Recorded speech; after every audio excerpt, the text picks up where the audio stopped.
Bonjour, ici Monsieur Kra. Je vais vous présenter un autre type d'outil permettant de structurer vos raisonnements lors de la résolution de problèmes de probabilité. Il s'agit de l'arbre de probabilité pondéré. Reprenons l'exemple où nous avons placé une boule bleue, une boule rouge et une boule verte dans une urne que nous avons tirée lors d'un premier tirage, noté la couleur puis remis, et nous avons fait un deuxième tirage où nous avons noté la couleur ainsi obtenue. La différence est que nous aurons deux boules bleues, une boule rouge et une boule verte. Lors du premier tirage, nous avons la possibilité d'obtenir une boule bleue ou une boule rouge ou une boule verte. Il y a deux boules bleues présentes sur les 4, ce qui fait que nous avons 2 chances sur 4, soit une chance sur 2, de tirer une boule bleue. Nous mettons sa pondération sur la première branche. Nous avons une chance sur 4 de tirer une boule rouge et une chance sur 4 de tirer une boule verte. Lors du deuxième tirage, puisqu'il y a eu remise, nous pouvons encore obtenir une boule bleue ou une boule rouge ou une boule verte. Nous continuons la construction de l'arbre de probabilité, puis nous viendrons placer les pondérations sur chaque branche.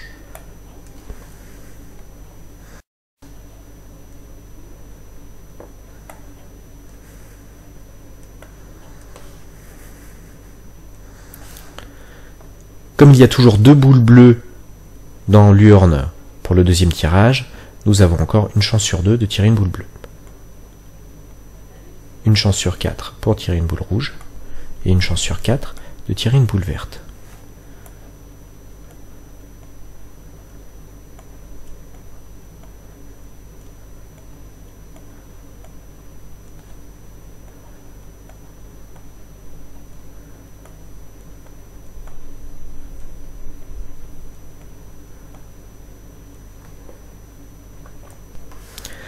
Si nous empruntons ce chemin-là, c'est-à-dire que nous avons tiré une première boule bleue, puis une autre boule bleue lors du deuxième tirage, la probabilité d'obtenir les deux boules bleues est donc de 1,5 fois 1,5, ce qui nous fait une chance sur 4.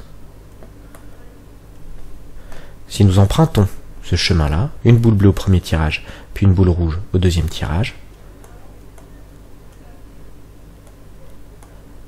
la probabilité de cette issue en particulier est de 1 sur 8. Vous notez qu'on multiplie les pondérations de chaque branche.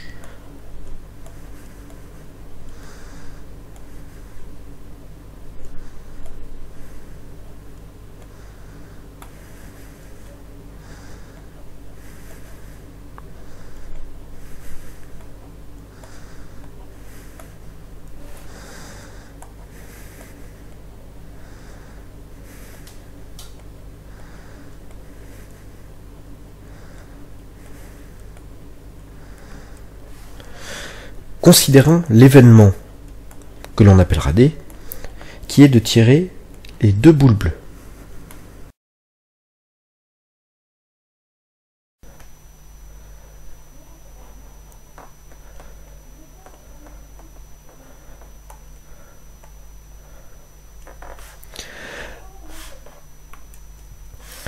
On note qu'il n'y a qu'une seule possibilité pour avoir les deux boules bleues.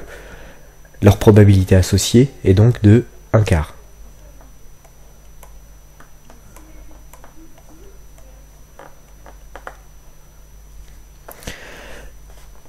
Si on définit l'événement E, qui va être d'obtenir une boule bleue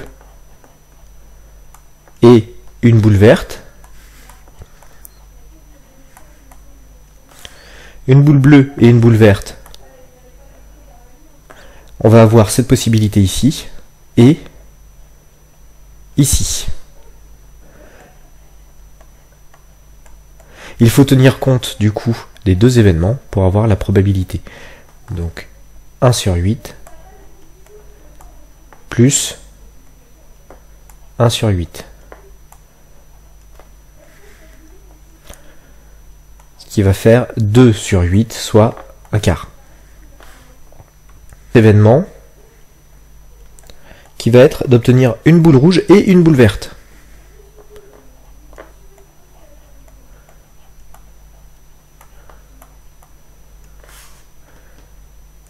Il y a deux possibilités, une boule rouge et une boule verte,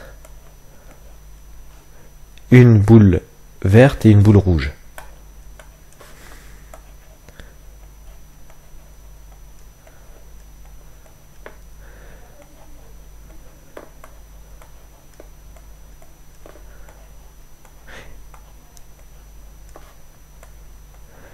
Pour avoir la probabilité de f, c'est bien la somme des probabilités des événements élémentaires.